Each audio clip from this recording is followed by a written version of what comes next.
Dear friends, gratitude ചലഞ്ചിൻ്റെ 20ാം ദിവസമായ ഇന്ന് നമ്മൾ ഗ്രാറ്റിറ്റ്യൂഡ് എഴുതുകയും പറയുകയും ചെയ്യേണ്ടത് നമ്മുടെ മക്കൾക്കാണ്.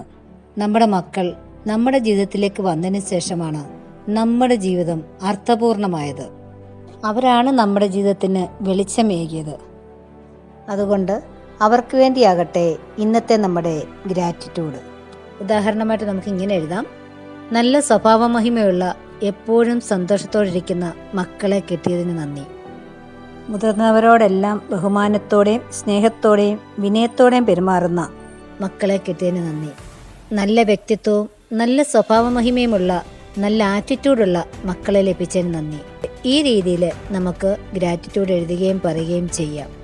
എന്തിനെക്കുറിച്ച് ഗ്രാറ്റിറ്റ്യൂഡ് എഴുതുമ്പോഴും നമ്മൾ പോസിറ്റീവായിട്ട് എഴുതി കഴിഞ്ഞാൽ നെഗറ്റീവായിട്ടുള്ളതുപോലും നമുക്ക് പിന്നീട് പോസിറ്റീവായിട്ട് ഭവിക്കും.